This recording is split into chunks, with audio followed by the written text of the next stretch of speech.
Hi friends, welcome back to my YouTube channel. ಸೋಮವಾರದ ಮುದ್ದು ಸೊಸೆ ಎಪಿಸೋಡ್ ಏನಾಗ್ತಾ ಇದೆ ಅಂತ ನೋಡ್ಕೊಂಬರೋಣ ಫ್ರೆಂಡ್ಸ್. ಅದಕ್ಕಿಂತ ಮುಂಚೆ ನೀವು ಚಾನಲ್ನ ಸಬ್ಸ್ಕ್ರೈಬ್ ಮಾಡದೆ ನೋಡ್ತಾ ಇದ್ದೀರಾ ಅಂತ ಹೇಳಿದ್ರೆ ದಯವಿಟ್ಟು ಸಬ್ಸ್ಕ್ರೈಬ್ ಮಾಡ್ಕೊಂಡು ನೋಡೋದನ್ನು ಮಾತ್ರ ಮರಿಬೇಡಿ. ನೀವು ಸಬ್ಸ್ಕ್ರೈಬ್ ಮಾಡೋದ್ರಿಂದ ನಾನು ಹಾಕೋ ಪ್ರತಿಯೊಂದು ವಿಡಿಯೋ ನೋಟಿಫಿಕೇಷನ್ ನಿಮಗೆ ಫಸ್ಟ್ ಬರುತ್ತೆ ಫ್ರೆಂಡ್ಸ್, ನೀವೇ ಫಸ್ಟ್ ನೋಡ್ಬೋದು.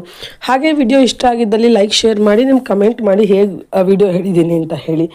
ಓಕೆ, ಈ ಎಪಿಸೋಡ್ನ ಸ್ಟಾರ್ಟ್ ಮಾಡೋಣ. ಈ ಒಂದು ಎಪಿಸೋಡ್ನಲ್ಲಿ ಕಣ್ಮಣಿ ಮತ್ತು ರಾಕೇಶ ಇಬ್ಬರೂ ಮುತ್ತಿಕ್ಕೋದಕ್ಕೆ ಹೋಗ್ತಾ ಇರ್ತಾರೆ. ಅಷ್ಟರಲ್ಲಿ ಇವಳು ವಿದ್ಯಾ ನೋಡ್ಬಿಡ್ತಾಳೆ. ಅಷ್ಟರಲ್ಲಿ ಸಾವಿತ್ರಿ ಮತ್ತು ಮಗಳು ವಿನಂತಿ ಕೂಡ ಅಲ್ಲಿಂದ ಬರ್ತಾ ಇರೋದು ನೋಡ್ಬಿಟ್ಟು, ನೀವಿಬ್ಬರು ಬಕ್ಕಳು ಎಲ್ಲಾರೋ ಬರ್ತಾ ಇದ್ದಾರೆ ಅಂತ ಸಡನ್ನಾಗಿ ಕಿರ್ಚ್ಕೊಂಡ್ಬಿಡ್ತಾಳೆ. ಇಲ್ಲಿ ವಿನಂತಿ ಮತ್ತು ರಾಕೇಶ್ ಇಬ್ಬರು ಕೂಡ ಅಲ್ಲೊಂದು ತೊಟ್ಟಿ ಇರುತ್ತೆ, ಅದ್ರ ಕೆಳಗಡೆ ಬಚ್ಚಿಕೊಂಡ್ಬಿಡ್ತಾರೆ.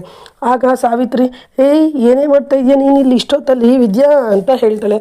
ಆಗ ವಿದ್ಯಾ ಇದ್ದವಳು, ನಾನು ಏನಾದರೂ ಮಾಡ್ತೀನಿ, ಅದನ್ನೆಲ್ಲ ನಿಮ್ಗೆ ಹೇಳ್ಬೇಕು ಅಂತ ಕೋರ್ಟೇನು ನನಗೆ ಹೇಳಿಲ್ಲ, ನಾನಿಲ್ಲಿ ಓದ್ಕೊಂಡು ಓಡಾಡ್ತಾ ಇದ್ದೀನಿ ಅಂತ ಹೇಳ್ತಾಳೆ. ಆಗ ಸಾವಿತ್ರಿ ಇದ್ದವಳು, ಇಷ್ಟೊತ್ತಲ್ಲಿ ಇಲ್ಲೆಲ್ಲ ಓಡಾಡ್ತಾ ಇದ್ದೀನಿ, ನಮ್ಮಟ್ಟಿಗೆ ತಗ ಬಂದಿದ್ದೀಯ ನೀನು ಓದೋಕ್ಕೆ ಅಂತ ಹೇಳ್ತಾಳೆ. ಆಗ ವಿದ್ಯೆ ಇದ್ದವಳು, ಹೌದು ನಿಮ್ಮ ಮಟ್ಟಿಗೆ ತಗೋ ಬರ್ತೀನಿ, ನಾನು ಈಗಲೇ ಮನಸ್ಸು ಮಾಡಿದ್ರೆ ನಿಮ್ಮ ಮಟ್ಟಿಗೆ ಬರ್ಬೋದು, ಯಾರೂ ನನ್ನನ್ನು ಬೇಡ ಅನ್ನೋ ಅಧಿಕಾರ ಇಲ್ಲ, ಬರಲಾ ಅಂತ ಕೇಳ್ತಾಳೆ. ಆಗ ಸಾವಿತ್ರಿ ಇದ್ದವಳು, ಅಯ್ಯೋ ಹಂಗೆಲ್ಲ ಏನೂ ಮಾಡಬೇಡ ಕಣೆ, ಏನೋ ಊದ್ತಾ ಇದ್ದೀನಿ ಅಂದಲ್ಲ, ಇಲ್ಲೇ ಊದ್ಕೊಂಡು ಓಡಾಡು, ಹೆಂಗಾರ ಆಗಲಿ ಇಷ್ಟೊತ್ತಲ್ಲಿ ಓಡಾಡಬೇಡ, ಈಗ ತಾನೇ ಮಾದೇವಕ್ಕ ಸತ್ತೋಗೋರೆ, ಜನ ಎಲ್ಲ ನೋಡಿದ್ರೆ ದೆವ್ವ ಅನ್ಕೊಂಡ್ಬಿಡ್ತಾರೆ, ಒಳಗೆ ಓದ್ಕೊ ನಾನು ಬರ್ತೀನಿ ಇನ್ನು ಅಂದ್ಬಿಟ್ಟು ಬಾರೆ ವಿನಂತಿ ಅಂದ್ಬಿಟ್ಟು ಅವರಿಬ್ಬರು ಅಲ್ಲಿಂದ ಹೊರಡ್ತಾರೆ. ಆಗ ರಾಕೇಶ ಮತ್ತು ಕಣ್ಮಣಿ ಇಬ್ಬರು ಕೂಡ ತೊಟ್ಟಿ ಪಕ್ಕದಲ್ಲಿ ಬಚ್ಚಿಕೊಂಡವರು ಎದ್ದು ಬರ್ತಾರೆ. ಆಗ ವಿದ್ಯೆ ಹೇಳ್ತಾ ಇದ್ದಾಳೆ, ಏನಣ್ಣ ಇದು ರಾಕೇಶಣ್ಣ ಅಂತ ಕೇಳ್ತಾಳೆ. ಆಗ ರಾಕೇಶ ಇದ್ದನು, ಅದು ಮೇಡಮ್ ನಾನು ಮತ್ತು ಇವಳು ಕಣ್ಮಣಿ ಇಬ್ಬರು ಒಬ್ರನ್ನೊಬ್ರು ತುಂಬ ಪ್ರೀತಿಸ್ತಾ ಇದ್ದೀವಿ ಅಂತ ಹೇಳ್ತಾರೆ. ಅದನ್ನು ಕೇಳಿದಂಥ ವಿದ್ಯಾ, ಅಯ್ಯೋ ಅಣ್ಣ ಯಾವ್ದು ಹೆಂಗಾದರೂ ಹೋಗ್ಲಿ ಅಣ್ಣ, ಇದನ್ನು ಫಸ್ಟು ನೀವು ಮಾವನ ಹತ್ರ ಹೇಳಿಬಿಡಿ, ಇಂಥ ಚೀಪ್ ಜನಗಳ ಹತ್ರ ಸಿಗಾಕೊಂಡು ನೀವು ಒಂದಕ್ಕೆ 100 ಸೇರಿಸಿ ಹೇಳೋದಕ್ಕಿಂತ ಮುಂಚೆ ನೀವೇ ಹೇಳಿಬಿಟ್ರೆ ಒಳ್ಳೆಯದು ಅಣ್ಣ, ನಿನಗೇನು ನಾನು ಬೇಕಾದರೆ ಹೇಳ್ಬೋದು, ನಿಮ್ಮ ಪಕ್ಕದಲ್ಲಿರೋರು ನಮ್ಮ ಮಾತನ್ನ ಕೇಳಲ್ಲ, ಹಂಗಾಗಿ ನಾನು ಅವ್ರಿಗೇನು ಹೇಳೋಕ್ಕೆ ಹೋಗಲ್ಲ ಅಣ್ಣ, ನೀನು ಪ್ಲೀಸ್ ಅಣ್ಣ, ಮಾವನ ಮರ್ಯಾದೆ ಹೋಗ್ಬಿಡುತ್ತೆ, ನೀವು ಈಗಲೇ ಹೋಗಿ ಮಾವನ ಹತ್ರ ಎಲ್ಲ ಹೇಳ್ಕೊಂಬಿಡಿ ಅಂತ ಹೇಳ್ತಾಳೆ ವಿದ್ಯಾ. ಆ ಕಣ್ಮಣಿ ಇದ್ದೊಳಗೆ ಅಳು ಬಂದುಬಿಡುತ್ತೆ. ಓಡಿ ಬಂದು ವಿದ್ಯೆನ ತಪ್ಕೊಂಡು, ಅದಕ್ಕೆ ನನ್ನನ್ನು ಕ್ಷಮಿಸ್ಬಿಡಿ, ಅದಕ್ಕೆ ನಾನು ನಿಮ್ಮನ್ನು ಕೆಟ್ಟೋಳು ಅನ್ಕೊಂಬಿಟ್ಟೆ, ನಿಮ್ಮ ವ್ಯಕ್ತಿತ್ವನ ತಿಳ್ಕೊಳ್ದೇನೆ ಅವ್ರಿವ್ರ ಮಾತು ಕೇಳಿಕೊಂಡು ಕೆಟ್ಟೋಳು ಅನ್ಕೊಂಬಿಟ್ಟಿದ್ದೆ, ನನ್ನ ಕ್ಷಮಿಸ್ಬಿಡಿ ಅದಕ್ಕೆ ಅಂತ ಹೇಳ್ತಾಳೆ. ಆಗ ವಿದ್ಯೆ ಇದ್ದಳು, ಅಯ್ಯೋ ಇರಲಿ ಬಿಡು ಕಣ್ಮಣಿ, ನಾನು ಅದನ್ನೆಲ್ಲ ಮನಸ್ಸಲ್ಲಿ ಇಟ್ಕೊಂಡಿಲ್ಲ, ಫಸ್ಟು ಈ ವಿಷಯನ ನೀವು ಮಾವನ ಹತ್ರ ಹೇಳ್ಬಿಡಿ, ಮಾವನಿಗೆ ಸುತ್ತಾರಳ್ಳಿನಲ್ಲಿ ಒಳ್ಳೆಯ ಹೆಸರು ಇದೆ, ಅವ್ರ ಹೆಸರು ಹಾಳು ಮಾಡಿಬಿಡಿ ಪ್ಲೀಸ್, ದಯವಿಟ್ಟು ನೀವೇ ಹೋಗಿ ಮಾವನ ಹತ್ರ ಇಂಥ 3ನೇವ್ರು ಹೇಳೋದಕ್ಕಿಂತ ಮುಂಚೆ ನೀವೇ ಹೋಗಿ ಹೇಳಿಬಿಡಿ ಅಂತ ಹೇಳ್ತಾಳೆ. ಆಗ ಕಲ್ಯಾಣಿ ಸರಿ ಅಂತ ಹೇಳ್ಬಿಟ್ಟು ಅಲ್ಲಿಂದ ಹೋಗಿ ಮಲ್ಕೊತಾರೆ. ಮತ್ತೆ ಬೆಳಗ್ಗೆ ಎದ್ದ ತಕ್ಷಣ ಇಲ್ಲಿ ಚಿತ್ರ ತೊಗೊಂಬಂದು ಕಣ್ಮಣಿ ಕೈ ಸೀರೆನ ಕೊಡ್ತಾಳೆ. ಕೊಟ್ಟ ಹೇಗಿದೆ ಸೀರೆ ಅಂತ ಕೇಳ್ತಾಳೆ. ಕಣ್ಮಣಿ, ವಾವ್ ತುಂಬ ಚೆನ್ನಾಗಿದೆ ಚಿಕ್ಕವ, ಏನಕ್ಕೆ ತಂದಿದ್ದು, ಏನಾರ ಗುಡಿಗೆ ಹೋಗ್ತಾ ಇದ್ದೀವಾ ಅಂತ ಈಶ್ವರಿನ ಕೇಳ್ತಾಳೆ. ಹಾಗೆ ಈಶ್ವರಿ ಇದ್ದವಳು, ಗುಡಿಗೆ ಹೋಗ್ತಾ ಇಲ್ಲ, ಇವತ್ತು ನೀನು ನೋಡೋಕ್ಕೆ ಗಂಡಿನ ಕಡೆಯವ್ರು ಬರ್ತಾವ್ರೆ ಅದಕ್ಕೆ ಅಂತ ಹೇಳ್ತಾರೆ. ಕಣ್ಮಣಿಗೆ ಶಾಕ್ ಆಗೋಗುತ್ತೆ. ಇದೇನು ನೀವು ಇದ್ದಕ್ಕಿದ್ದಂಗೆ ಹಿಂಗೆ ಸೀರೆ ಕೊಟ್ಬಿಟ್ಟು ಇವಾಗ ಗಣ್ಣವ್ರು ಬರ್ತಾರೆ ರೆಡಿ ಆಗು ಅಂದರೆ ಸಡನ್ನಾಗಿ ಹೆಂಗಾಗುತ್ತೆ ಅಂತ ಹೇಳ್ತಾರೆ. ಆಗ ಮೋಹನ ಇದ್ದವಳು, ಹಂಗಲ್ಲ ಕಣವ, ಅದು ನಿಮ್ಮಪ್ಪನೇ ಹೇಳಿರೋದು, ನಿಮ್ಮಪ್ಪ ಇವಾಗ ಬೇಜಾರು ಮಾಡ್ಕೊತಾರೆ ನೀನು ಆಗಲ್ಲ ಅಂದರೆ, ನೀನು ಬೇಗ ಸೀರೆ ಉಟ್ಕೊಂಡು ರೆಡಿ ಆಗು, ನಮಗೆ ತುಂಬ ಶಾನೆ ಕೆಲಸ ಐತೆ, ನಾವು ಕೆಲಸ ಮುಗಿಸ್ಕೊಂಡು ಬರ್ತೀವಿ ಅಂತ ಹೇಳ್ತಾಳೆ. ಆ ಕಣ್ಮಣಿ ಇದ್ದವಳು, ಅವ್ವ ಅದು ನನಗೆ ಈ ಮದುವೆ ಅಂತಾಳೆ. ಆಗ ಈಶ್ವರಿ ಇದ್ದವಳು, ಏನಿಲ್ಲ ಹೋಗು ರೆಡಿಯಾಗಿ ಹೋಗು, ಬೇಗ ಗಣ್ಣವ್ರು ಆಗಲೇ ಬರ್ತಾವ್ರಂತೆ, ಹೋಗಿ ರೆಡಿಯಾಗಿ ಹೋಗು ಅಂತ ಹೇಳ್ಬಿಡ್ತಾರೆ.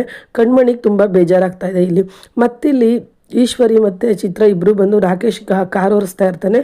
ಲೋ ರಾಕೇಶ, ತಗೋ ಇಲ್ಲಿ 10,000 ರೂಪಾಯಿ ಐತೆ, ಎಲೆ ಅಡಿಕೆ ಹೂವು ಹಣ್ಣು ಎಲ್ಲ ತೊಗೊಂಬಂದ್ಬಿಡು ಅಂತ ಹೇಳ್ತಾಳೆ. ಆಗ ರಾಕೇಶ ಇದ್ದನು, ಅಮ್ಮವ್ರು ಇದಕ್ಕಿದ್ದಂಗೆ ಇಷ್ಟೆಲ್ಲ ತರಿಸ್ತಾ ಇದ್ರಲ್ಲ, ಮನೇಲಿ ಏನಾರು ಹಟ್ಟಿನಲ್ಲಿ ಫಂಕ್ಷನ್ನೇ ಅಂತ ಕೇಳ್ತಾನೆ. ಆಗ ಈಶ್ವರಿ ಇದ್ದಳು, ಫಂಕ್ಷನ್ ಎಲ್ಲ ಕಣ್ಮಣಿಗೆ ಗಂಡಿನ ಕಡೆಯವ್ರು ಬರ್ತಾವ್ರೆ ಅದಕ್ಕೆ ಅಂತ ಹೇಳ್ತಾಳೆ.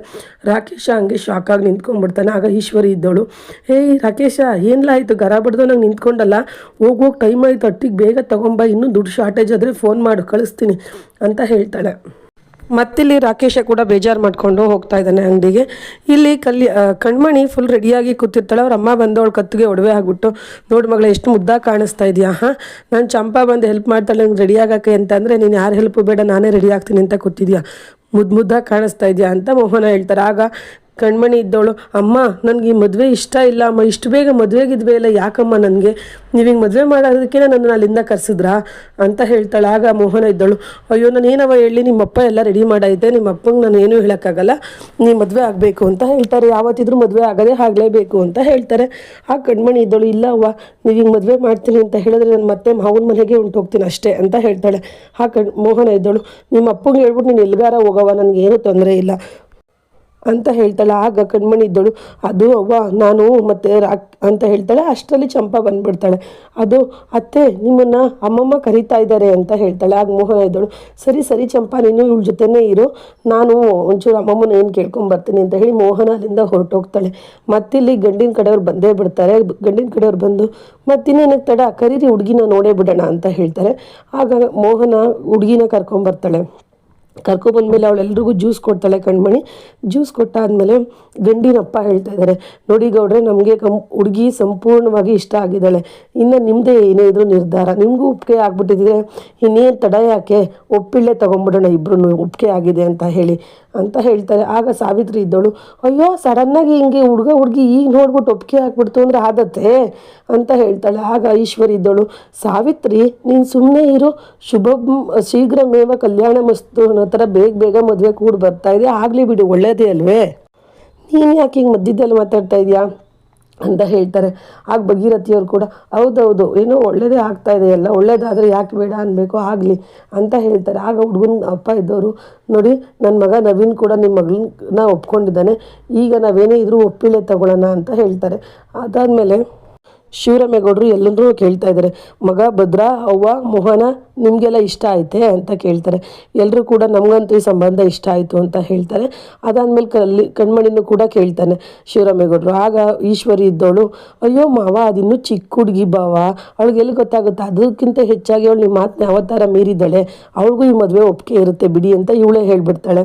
ಸರಿ ಅಂತ ಅಂದ್ಬಿಟ್ಟು ಹುಡುಗನ ಕಡೆಯವರು ಒಪ್ಪಿಳೆ ತಗೊಳ್ಳೋಣ, ಆದರೆ ಅದಕ್ಕಿಂತ ಮುಂಚೆ ಏನು ಅಂತಂದರೆ ನಮ್ಮ ಮಗ ಮತ್ತು ನಮ್ಮ ಮಗಳು ಮತ್ತು ಸೊಸೆ ಅಳಿಯ ಇಬ್ಬರೂ ಫಾರಿನಲ್ಲಿರೋದು, ಅವ್ರಿಗಿಬ್ಬರೂ ಇಲ್ಲೇ ಇದ್ದಾರೆ, ಹಂಗಾಗಿ ಅವ್ರು ಫಾರಿನ್ಗೆ ಹೋಗ್ಬಿಟ್ರೆ ಇನ್ನೂ ಸ್ವಲ್ಪ ವರ್ಷ ಬರಲ್ಲ, ಈಗಲೇ ಆದಷ್ಟು ಬೇಗ ಮದುವೆ ಮಾಡಿಕೊಟ್ಬಿಟ್ರೆ ನಮಗೆ ತುಂಬ ಒಳ್ಳೆಯದಾಗುತ್ತೆ, ಏನಂತೀರಾ ಅಂತ ಕೇಳ್ತಾರೆ. ಆಗ ಶಿವರಾಮೇಗೌಡರಿದ್ದರು, ಸರಿ ನೋಡೋಣ ಬಿಡಿ, ಒಳ್ಳೆ ಮುಹೂರ್ತ ಆದಷ್ಟು ಬೇಗದಲ್ಲೇ ನೋಡಿಬಿಟ್ಟು ಮದುವೆ ಮಾಡೋಣ ಅಂತ ಹೇಳ್ತಾರೆ. ಆಗ ಹುಡುಗನ ತಂದೆ ಇದ್ದವ್ರು ಹೇಳ್ತಾ ಇದ್ದಾರೆ, ಅಯ್ಯೋ ಗೌಡ್ರೆ ನೀವು ಆ ರಿಸ್ಕೆಲ್ಲ ತೊಗೊಂಬಿಡಿ, ನಾವು ಡೇಟು ನೋಡ್ಕೊಂಬಂದ್ಬಿಟ್ಟಿದ್ದೀವಿ, ಇದೇ ತಿಂಗಳು 24ಕ್ಕೆ ಒಳ್ಳೆ ದಿವಸ ಇದೆ, ನೀವು ಅವತ್ತೇ ನಮಗೆ ಸಿಂಪಲ್ಲಾಗಿ ಆದರೂ ಪರವಾಗಿಲ್ಲ ಮದುವೆ ಮಾಡಿಕೊಟ್ಬಿಟ್ರೆ ಸಾಕು ಅಂತ ಹೇಳ್ತಾರೆ.